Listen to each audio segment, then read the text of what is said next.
is up, everybody? It is Alex from Heavy New York calling from Zoom again, and this time we are here with Matt of August Burns Red. Thank you so much for being here. It is great to have you here. Thank you for having me. Yeah, anytime, man, anytime. Thank you for giving us some great new music. I got to tell you that your last album, Guardians, was the perfect lockdown soundtrack, and now we got Death Below coming out, which is the perfect comeback to life album. For people who haven't heard this full length album yet, though, do you feel that the first singles that we got, Backfire, Reckoning, and Ancestry, is a good representation of this whole album, or is there a lot more tricks and twists to be discovered? That's a great question. It's always so hard to pick singles. You're trying to put out a song that is the summation of an entire record, or at least pulls in old listeners and maybe gets you new ones. So there's definitely some decision making when it comes to, all right, this is the first song we want to release and have people hear. I would say those three songs do a pretty good job of summing up the album. The album is heavy, and the album is dark at times. And I think Backfire has a lot of those elements to it. I think Ancestry has a lot of the technical odd time meters, quick transitions, linear sections where you hear them once, you don't hear them again. And then Reckoning has this crazy middle section that kind of takes you on this roller coaster ride. And honestly, it's been a while since I've listened to the album, so I'd have to go back and be like, oh yeah, this definitely does a good job. But those three songs, just talking about them right now, I feel like do a good job summing up ABR in general. And Death Below is an album that sounds like what we've done in the past, and also, hey, we've been doing this for 20 years now. So we've gotten better at it, I hope, quite a bit better at it, better at our instruments, better at writing, both lyrically and musically. I think those three songs were a good way to sum it all up front. Well, was there at all like a preconceived vision when making this album? Was the idea to sort of like just sort of pick up where you left off after Guardians? Was this meant to be kind of like a new beginning for ABR in a way? Or was this sort of like a very experimental songwriting process? I don't think we put a lot of thought into what we want to do with an album when we start writing it. We just think song by song, okay, let's come up with the best song we can. It's almost like when you hear people say, I don't know how I'm going to do that thing in the future, but I'll figure it out day by day. It's like that with writing an album. You just figure it out song by song, because if you think about the entire scheme or theme of an album up front, it's overwhelming. I mean, it's hard enough to write a song that you're proud of when you put all the pieces together. And I think once you get the first song out and the second song out, and you start to go down this path, the sound starts to make sense. And you're like, oh yeah, this is actually a lot like our older stuff, or this is not really like Guardians, and maybe we don't like Guardians as much as we thought we did now that we're doing this.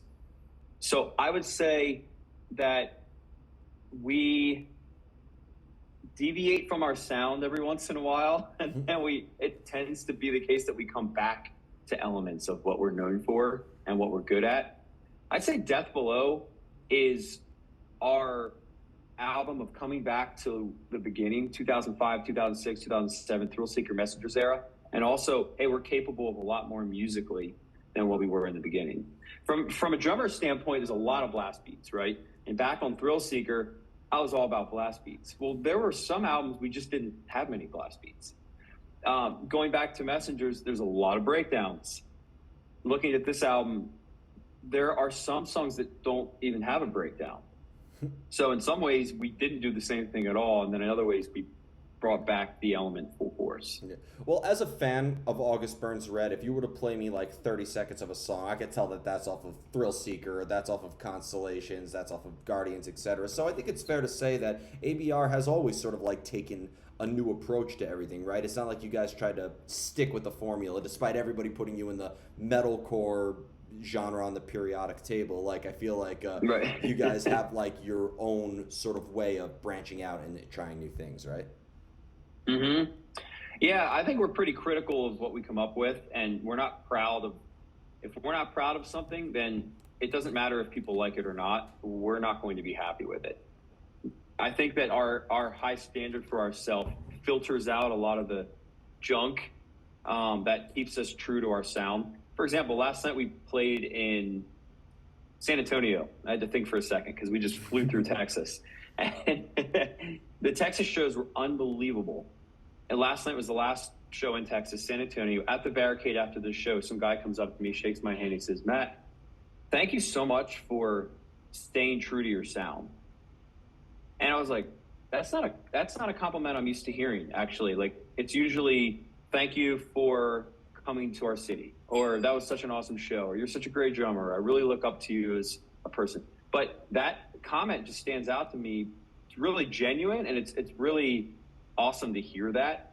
And I think the implication is a lot of bands don't stick to their sound. They sort of deviate from what they're known to do, and sometimes it's genuine and sometimes it's not. It's like trying to jump into this new world and gain a bigger audience. That is one thing we have never done. We've never written a song or an album in hopes of trying to get on the radio or trying to win a Grammy. You know, of course that would be incredible, but the baseline is we want to be proud of the music we write. That's the most important part of it. Yeah, and you're damned if you do and damned if you don't. If you like stay consistent with your sound, people would say that your catalog is repetitive. If you experiment too much, people would say you're directionless. And I think ABR is all about a gut feeling in a way, and I could definitely see that that's prevalent on every album that you've done. That's a good way to put it. Gut feeling. Follow your gut. Exactly. You know, I've always been fascinated by your drumming. You know, I haven't seen ABR. Actually, that's a lie. I saw you guys play quite a handful of times. Most recently was with Killswitch Engage last year, but even on the Constellation anniversary tour and all that, I could tell that you put a lot of energy and a lot of emotion into your drumming. But a lot of people would say because drums don't have melody in it, it's not a very emotionally driven instrument. But prove that theory wrong. Well, thank you. I appreciate that. I grew up with this guy named Joe Walmer, and no one's ever heard of him because his band didn't make it. But the impact that he had on me was pretty huge. So I was a homeschooled kid with friends that liked Dave Matthews at best. And when I found out about this genre of metalcore, metal, I couldn't believe that you could do something like this on the drums. Like I just started playing and I just fell in love with the challenge of it all. So I'd go to Joe Walmer's house on Sundays, watch him play. And I remember him having at least one splash, a mini China, a big China, and two bells. And I remember the way he blasted was like right hand over left, really proper, good posture. His kit, he really cared about how his kit was set up, the ergonomics of it, the aesthetics of it. His drum carpet was clean. I mean, it's like all of the things that I admired about somebody he was doing. And I took some of those ideas home with me, and I got some bells, I got some effect symbols, and that was my start of creating my own sound, if you will, or at least trying to, where there's more musicality in it. It's not just like I'm going to follow the guitar parts with my toms, kick and snare, hat, crash, and ride. It's like, no, I have all these other elements that I can add and bring some musicality to it, some melody to it from the drum set. As for the emotion live, it's like sometimes I'm just trying to make it through the show. I'm just trying to keep it all glued together. This is the hardest thing I've ever done. And it's intense. I don't really have, like, if you have like a 1 to 10, I don't really have the ability to go back to like an 8 or a 7. Like, I have to be cranked up there to be able to play live and feel good about it. Yeah. Well, is there at all, though, a similar energy that you channel into your live presence as you are when you're songwriting? Is there at all anything that ties the two forms together? Because whether it be in the studio or a rehearsal space or on the stage, you're behind the kit the whole time, and it's not like JB and everybody else who have to look at the crowd and practice that in a way. I think you kind of avoid that. Yeah. So is there at all that maybe ties the live presence and the studio space together? I see them as pretty different, actually. When it's live, it's hard to practice for live. I practice a lot before a tour. I practice in my studio, and I even have a mirror set up, not to be vain, but to be like, is this good posture? Or I feel really dumb when I'm playing this part.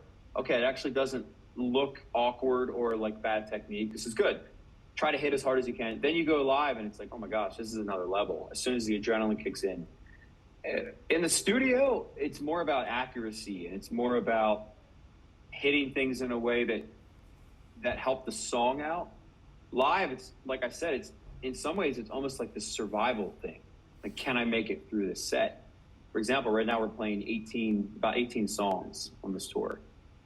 I mean, it is my thumb. If you could see my thumb, it was split open a couple days ago. You know, I'm on the mend now. That's pure metal right there. Blood everywhere. I mean, snare drum. I go to do a cymbal grab, and I'm leaving a little fingerprint up there. It's bad. But I see the two as two different worlds. One is try to be exact and perfect in the studio, and live is survive and give it your all and enjoy it. Well, again, and going back to the emotional ABR, I mean, just on Death Below alone, with a track such as The Cleansing, and then you got Deadbolt, and then you got a Revival. I mean, every song really has its own emotional entity behind it. And whether it will be in the lyrics or in the guitar riffs or in the percussion, I can all feel that emotional energy. Is it better if everybody in the band is kind of feeling the same way or sort of in the same headspace when writing the material to kind of make the song sound consistent in a way? Or could everybody feeling their own different emotions or being in their own frame of mind actually help enhance the contrast of the sound? Yeah, I think lyrics do the most there as far as bringing the emotion or bringing the messaging.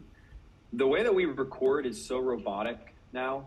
It's like, in some ways, I might as well write my drum parts and have them programmed.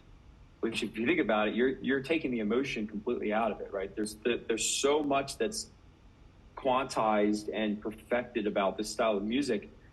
You're setting the bar really high for live, but also in some ways you risk taking the emotion or the feeling or the groove out of the song itself. So I think Jake obviously has the biggest contribution here in regards to emotion, or in regards to like conveying a message.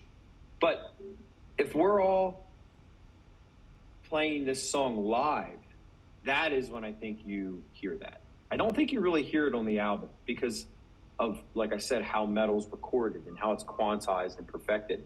I don't really love that. I wish that we could go back in some ways to the Messengers era where we didn't beat detect my drums. Like, I had this goal. I do not want to fix my drums beyond little flams here and there. And so I practiced my butt off for a while before we recorded it, and actually did it. I'm really proud of it. But you can actually hear on the album, if you listen, those drums, they're not perfect. Mm-hmm. Like, there's some deviation to it. You really haven't heard that feeling since, because mostly everything is quantized. Yeah. And the same thing's true of guitars. Yeah. Well, I interviewed Brent during the lockdown right before Guardians came out, and bringing back that East Coast hardcore grip behind there. There's no room for perfection in a way. Yeah. So that's true. We talked about the Philly hardcore days or the PA hardcore days where you guys originate from. So there's plenty of room for my rawness. Gosh. Yep. And speaking of the old days, there's a lot to celebrate because it is 20 years of ABR this year. I know we first heard Thrill Seeker in 2005, but the formation of the band happened in 2003. There's such an evolution that has occurred within your sound and really in your catalog. Do you feel that maybe the music can evolve over time as you evolve as an artist, or do you prefer if Thrill Seeker remains in 2005, if Leveler remains in 2011, if Phantom Anthem remains in 2017, etc.? It's a great question. I'm glad that I have the members of my band writing music with me, because I would have tried to do Messengers over and over again.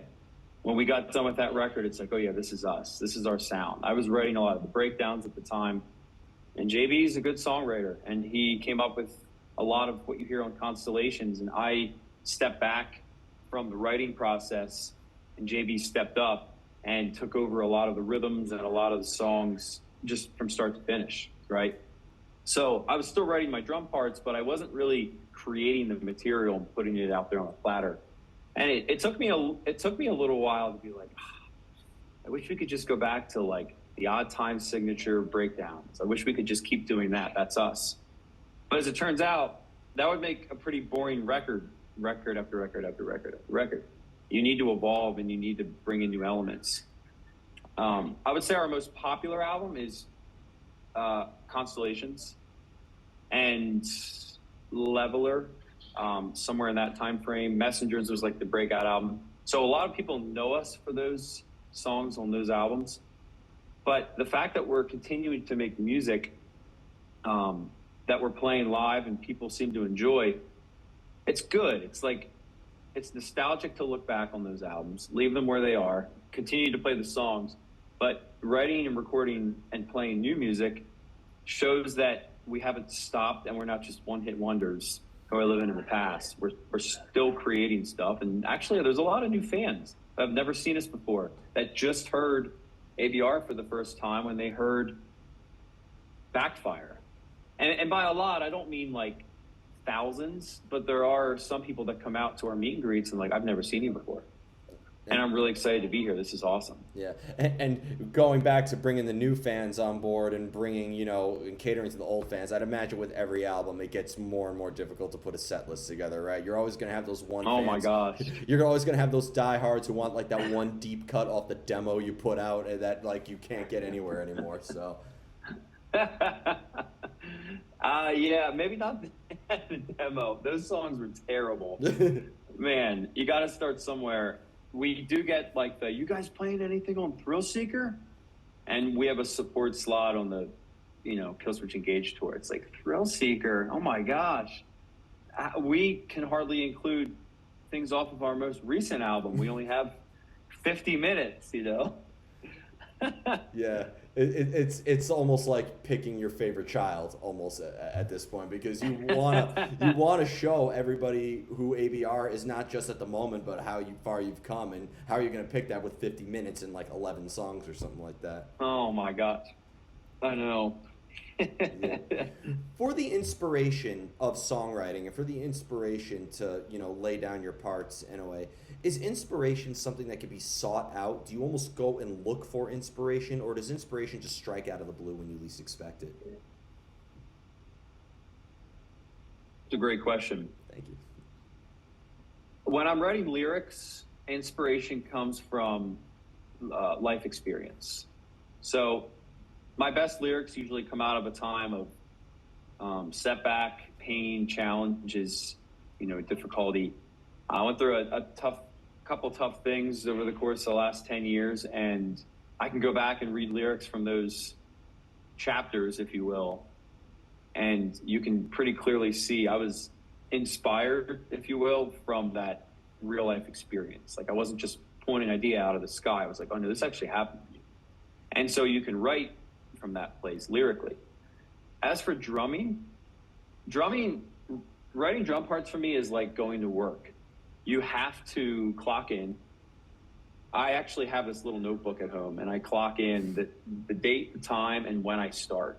Because otherwise I feel like I'm wasting time, and I feel defeated if I spend 3 hours sitting at my kit trying to come up with something to match guitars. And I walk away like, what did I just do for 3 hours? Like, I just wasted a bunch of time. I'm very task oriented, so it helps me to say I am going to write drums for 5 hours, 5 days a week.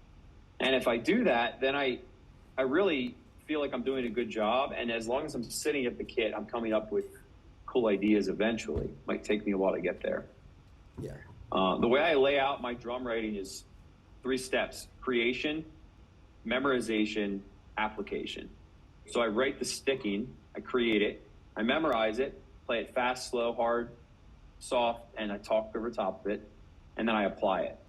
And I just move it as many different places as I can, come up with these grooves or these rhythms or these fills, and then I stick them to the song. Almost like you're using Scotch tape, and you're like, okay, this part goes here, this part goes here, this part goes here, and creating the song. Being that you also contribute with the lyrical writing as well, and you write some stuff, does that also maybe help determine the outcome of the music in itself in a way? Like, does the concept or the lyrical idea maybe guide your hand with regard to how the music is going to sound? Or when it comes to contributing lyrically, you prefer to have music already present to help cultivate the idea? That's a good thought. I mean, it would make sense to do it that way, but the way that we write is unique in that we write lyrics like poems. Like just imagine a stack of 20 sets of lyrics, right? And we submit them to the group so everyone can read everyone's lyrics. We pick our favorites. Once the favorites are picked, we say, okay, I think this song would fit the mood of this lyric the best. And we just like carry this lyric over and use it for the song that's already written. So the lyric isn't written with the music in mind, generally speaking. It's just a poem, basically. And the music isn't written with the lyric in mind because we don't have the lyrics attached to the song yet. And we're just basically pulling this song over and saying, okay, we're going to use this lyric for this song because it seems to fit the angry vibe or the emotional vibe or the happy vibe, whatever it might be. That's awesome in a way. It's almost kind of like a matching game in a way. Mm-hmm. It is. Yep. That's exactly what it is. Yep. And you got time for 2 more questions? Yes, I do. All right, awesome. Cool. The next question I wanted to ask is kind of circling back to that, because in the end, when you are like coming up with these ideas, whether it be for drum parts or for lyrical ideas, isolation is such a great fuel for creativity. But in the end, ABR is a band, and the camaraderie that you have is also what makes your sound. So is it easier to come up with ideas when you're more alone in your own element and there's nothing between you and your instrument or you and your pen? Or is it easier to come up with ideas when you're like in the company of each other and you're guiding each other? I find it easier when I'm by myself.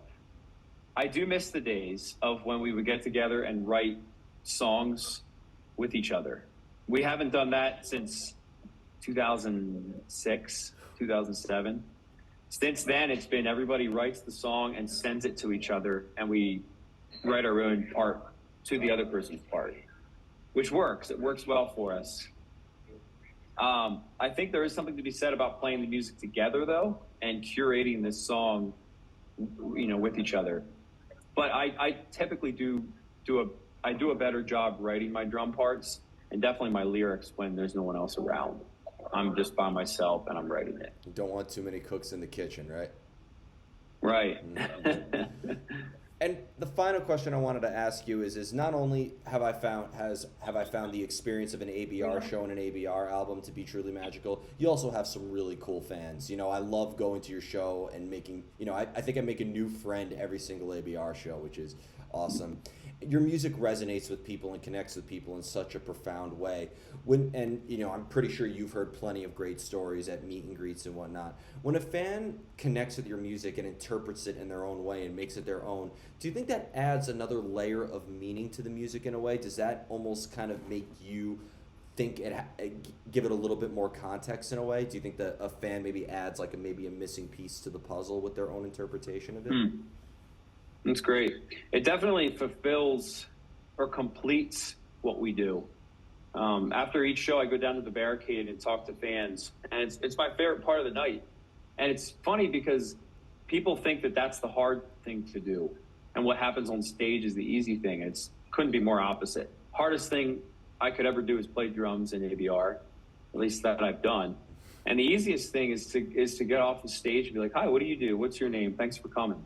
What did you like about tonight? What song do you like listening to?"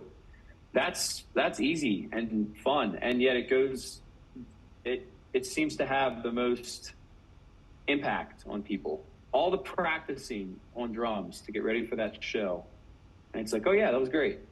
And then you get off the stage and you talk for 2 minutes with someone, shake their hand, give them a hug, and that goes so much further. There's so much less involved in that, and that connection is huge with people and with me, honestly. So when I do that, what I see is that music is a very powerful thing. And when I'm writing lyrics or I'm writing drum parts, there's people that are working their day jobs, going about life, the highs and the lows, and our music hopefully helps them. And in a lot of cases it really does. I get to hear about it. It's very encouraging to hear what our music says to people or does for people. But I realize it's not just our music. It's just music in general, right? It's not just ABR. Like every band ever has had an impact on the people listening to it. And so if I write a lyric that's pretty general about something that I went through that wasn't fun, was painful and challenging, someone else might be going through something painful and challenging that hears it and says, oh my gosh, I feel like August Burns Red gets it. Or I feel like I have a friend in this song or this lyric. And they take it on and they make it their own, and it impacts them, and it helps them, picks them up, gives them hope. And I really like that about what I get to do, because if I would just be at home working a job like most of my friends, which would be fine, but I would never have that experience. It's really special in being able to help people.